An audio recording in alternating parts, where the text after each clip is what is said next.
let's get into 1911. So there were two explorers. One was named Amundsen and the other one was Scott.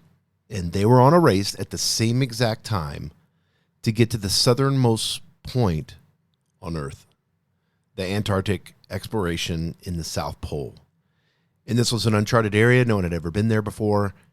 And Amundsen wanted to plant the Norwegian flag there. And then Scott hoped to, stake his claim for England.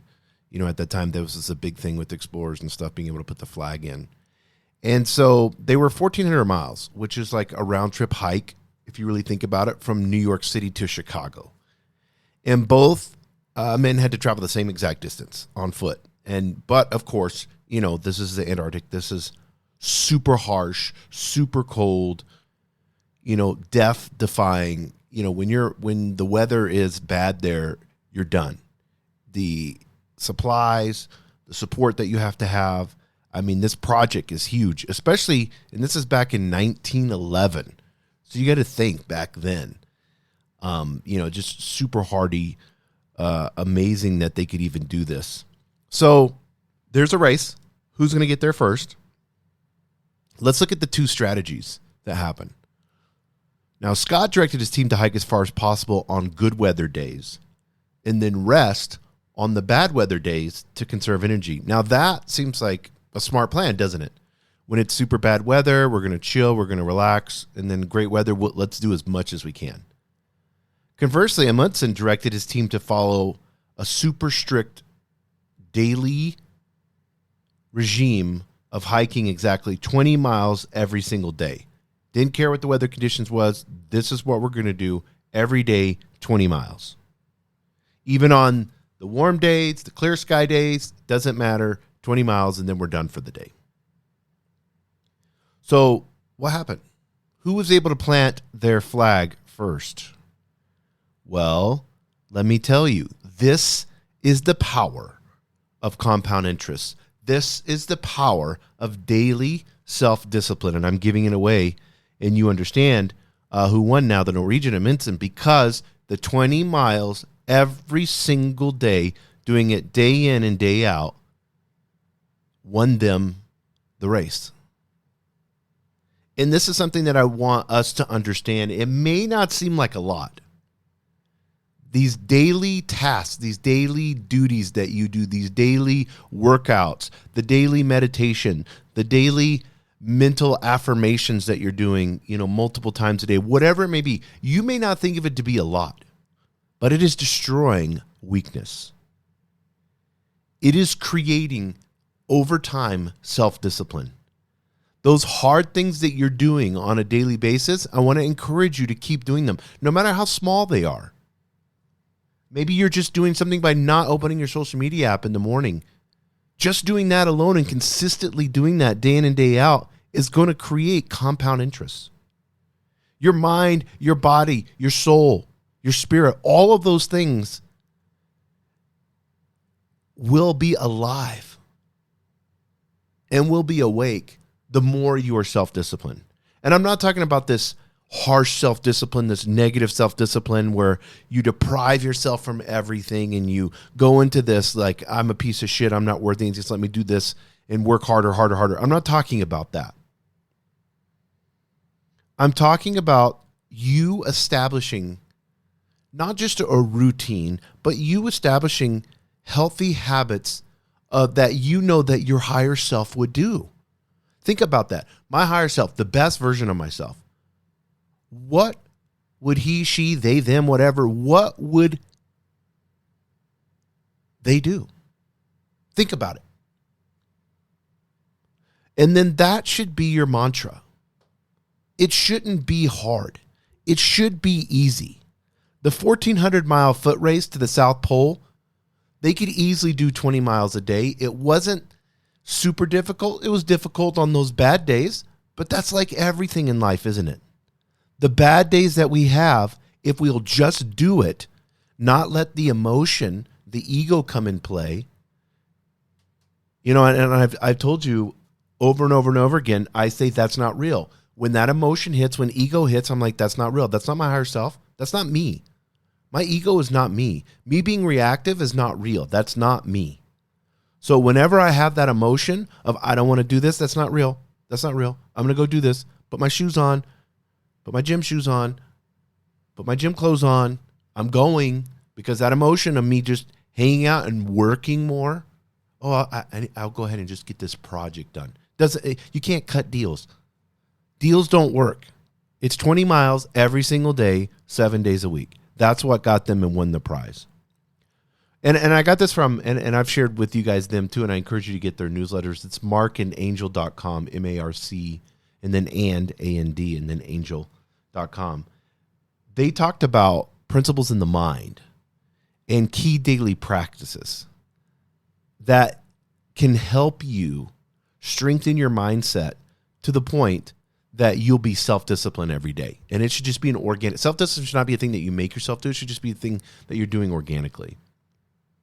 And number one, they talk about is start letting go of unnecessary ideals.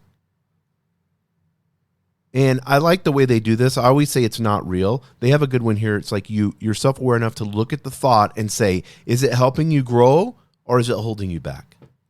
Is it helping you grow or is it holding you back? This will allow you to take control of your unconscious and conscious mind and let it begin to serve you instead of you serving and surrendering to it, whatever emotion it decides to give you when your ego gets into fight or flight. And sometimes this obsessive emotional attachment you have to somebody or an outcome or a situation, you need to surrender that. You need to let that go. Because your best self, the intention to your best self would already know how to handle that. And how you do that is get away from obsessing on that and begin to focus on replacing that with something that is a goal, something that is a dream, something that inspires you, some purposeful action that you can do. Yeah, this sucks. I just broke up into a relationship. I mean, not me personally, but I'm just saying maybe that's you. And we've all done that. I've done that multiple times. And it sucks, but I'm going to replace it with this action. I'm going to take a time to focus on me physically, spiritually, mentally, and emotionally. And I'm going to do this in each of those categories. And I'm not going to obsess over this person. That emotion that I'm feeling, that sadness, that sorrow, and that emotion is so fickle too. They've done studies with men. Men don't like the idea that the woman has a potential. So here's the real deal. A lot of you are not going to like this. The real deal for most men is they get obsessive about it because they're jealous and they don't want their girl, even if they broke up with her, they don't want her for a period of time while they're getting through the emotions to fuck somebody else. So it's evolutionary psychology at its best. That's all the emotion is. You need to recognize that, dude. Say, if I really loved her, if I truly cared for her, I would want the best for her, even though we didn't work out. And also, if I truly loved her and cared for her, we would still be together. So me obsessing over who she's with or not with, that's toxic. You've made the decision, or you guys together made the decision to not be in an exclusive relationship, so she's free. And you hope she finds an amazing man. And you need to tell yourself this. Your higher self would want that. You would love that person enough to understand that they have free will. They can do whatever the hell they need to do to learn and grow and understand. And that sucks. It does. I know.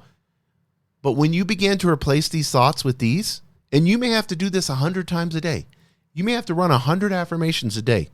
But it will help you heal very quickly. Do not do things that are just good enough. Do things that support your higher self, support you. I always say this in a good way, be selfish. Focus on you. Put the mask, the oxygen mask on you first, then you can help other people. But you've got to be breathing clear oxygen before you can begin to assist and help others. Number 2, start putting your heart and soul into the things you do.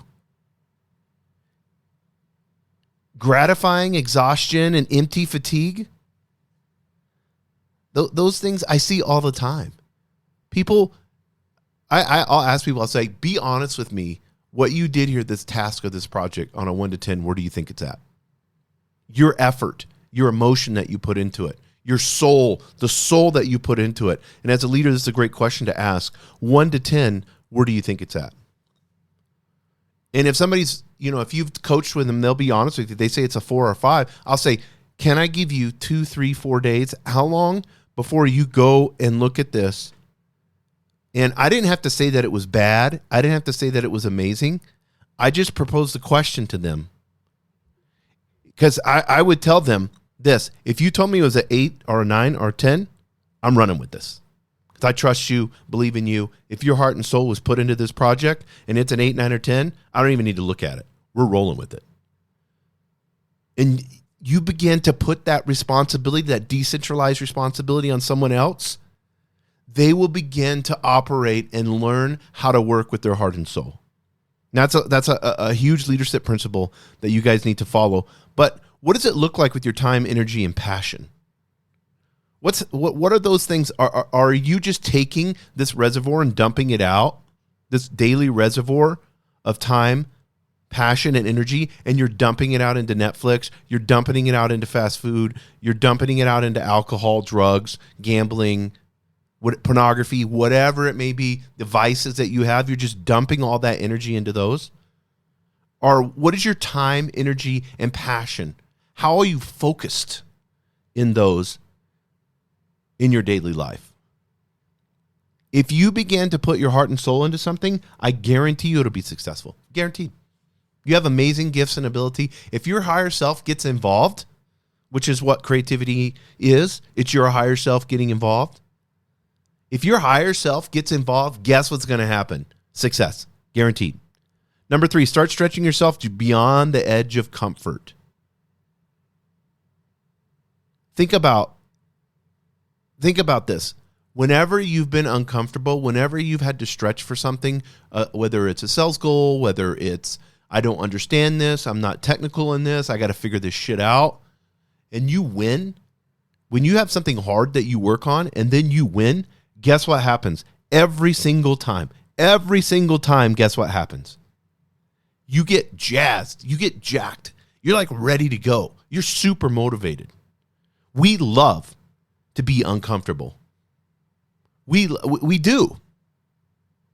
When you get uncomfortable working out, or uncomfortable going in the sauna, or uncomfortable going in a cold plunge, whatever it may be, all of those things, create uncomfort, and our body responds in an amazing way with that. Mentally, it loves that. It loves a challenge. Go to different environments, travel a lot, stop spending money on Amazon and stupid shit, save money, stay at a hostel, whatever you got to do. Go to new environments, expand your mind, take a laptop with you. Say, hey, I'm going to work, but I'm going to work in a new place. And I'm going to stay here for a month, and I'm working here. If you can do that, great. You can grow, and the way that you grow is being in uncomfortable situations. Number 4, start taking more deep breaths so you can mindfully collect more lessons for the long run. Instead of allowing to get on that emotional train, I talk about this all the time, don't hop on that emotional train. You may have bought a ticket, and you may be standing next to that train station, but you can get the fuck out of there. How you do that is being mindful, being self-aware. These are practices before you get on that reactive train that's just going to take you down that dark road that you know that you shouldn't go on. Number 5, start sidestepping senseless drama. I'm talking like an NBA player getting past another, like a point guard just moving around and dunking the ball or throwing a layup and just moving around 5 players. Choo. Sidestep that shit. You don't need drama in your life. It's fast food. It's yucky. It's toxic. It does not help your higher self at all in any format. There is no area in your life where drama is good for you. You say, well, I get the inside scoop and I kind of know. What for what? What inside scoop do you know? That Jim's sleeping with Susan and they're taking off and screwing each other in the car at lunch? I don't want to know that. I don't care to know that. You say, well, as a leader, no. If it becomes a problem at work, I'm going to address that. I'm not going to address that. There's no need for me to address that. How's the work going? What they do on their off time, we need to get this idea that we don't own people 9 to 5. You don't own anybody ever. They're free to make mistakes, which are learning lessons. That's all they are. They're free to make these learning lessons on their own. And me as a leader, I don't need to be running around like a school teacher with a ruler slapping people on the hand and having this fear-based leadership that 90% of leaders have. Let people do what they want. If they're crazy and they're going out and partying at night, if it comes in the morning and it affects their work, have a conversation with them. Allow them to learn. Allow them to use their free will. They need to learn a lesson. And you can be a part of that. You could say, hey, Jim, it's kind of, I've been seeing that you've been kind of late coming into work. And it's you're a project leader, and now you're the rest of your team's kind of coming in late too. We really don't have a set time, but you were coming in at 7, 8, 9 in the morning, and now you're coming at 11, 12, 1, and then you're leaving at the same time. Is there something that I can help you with? Is there something that I can like motivate you with? Excuse me. Is there anything like that? And Jim may turn around and be like, no, I'm just like having a really hard time, blah, blah, blah. If people tell you, that's fine. But you are not just because you're the leader doesn't make you the religious leader that goes around and gives advice to everybody. People don't want advice. They want love. They want acceptance. Those are the things that you give somebody. Who cares what they're doing or not doing? I don't need to know senseless drama. I don't want to know any of it. I tell people, no. I don't want to hear that. And so what happens is when you do that enough, people just stop telling you stuff. I don't need to know it. I don't care. People come in and try to tell me about other people's past. I don't care. It's what you are now, not what you were. If that person's excellent, I don't need to know what they did 10 years ago. I don't care. If it's a legal issue or something like that, then yeah, of course. But majority of the shit we don't need to put in our life, whether it's family, whether it's work, whatever it is. Don't allow people. You need a clear mind. You need a heart that's peaceful. Yeah, constructive criticism is great, but it can be done in a loving way. This will allow you, with your higher self, to open your intuition and wisdom. And then your higher self begins to guide you. Number 6. Start staying true to your values and convictions. Stay true to them. I don't care what the culture, whatever is doing now. I do not care. What is your values and convictions? You hold to those. And as a leader, you display those. You don't force them on anybody else because they have their own values and convictions. But you can lead with yours. You can love with your values and convictions. You can serve with your values and convictions. See, we think we have to take our values and convictions and throw them on and jam them on everybody else. I see this on the far right and the far left. This is happening all the time. And it's crazy. Number 7 is start looking for silver linings. That's beautiful. I practice abundance. I encourage you to do that same thing. Picture yourself in these situations. Picture yourself going into, if this is for you, picture yourself going into a Louis Vuitton store and spending $50,000 on one day just because it's fun shopping because you have that much money. Or maybe you go and you're buying your dream car. Whatever it may be, picture yourself doing these things, buying an extra home somewhere in Italy or something like that. Whatever it may be, picture yourself. How you feel, the emotions. Picture yourself walking through the house. Imagine the furniture. Get into detail. Number 8, start focusing inward more often. The ego wants us to look outward. It does not want us to become self-aware. And I talk about this a million times, all the fucking time, guys. You want to help other people, get yourself right. That creates abundance. That creates success. That creates peace. That creates so many amazing things that people will be drawn to you. And those ripples, that vibration will come out of you. Work on yourself. Period. Number 9, start embracing your businesses and giving yourself more credit. Start embracing your humanness and giving yourself more credit. Those things that you're twerky are maybe things that think that you're not good at. You actually are good at everything. Your higher self is great. Is excellent at everything. You just tell yourself, oh, I'm not good at this. I'm not good at that. I correct myself. Every time I say I'm not good at math, I correct myself. No, I am. Number 10, start taking the next small insignificant step. Do those 20 miles every day. Just do them. Who cares? Do them. That emotion, not real. That emotion, not real. And I'm telling you, when you begin to just organically, you don't have to force yourself to be self-disciplined and dread. I don't want you guys hating your life and being disciplined and hating it. Do things you love. Maybe you like yoga and you don't like lifting weights. Do yoga. Maybe you like meditating and going on long walks. Meditate and go on long walks. You don't have to be what Instagram tells you to be. You don't have to be jacked. Most of those pictures are fake anyways, and everybody's super unhealthy. They're at like unbelievable body fat. If they did blood tests in those moments, they'd have steroids in them and everything else. It's all fake. All of that is fake. All of it. That's not an ideal. You think all those Marvel characters aren't on steroids? Come on. It's ridiculous. And what do steroids do? They'll destroy your body. Every time. You want to look at, type in bodybuilders death. Type in 2022 bodybuilders dying.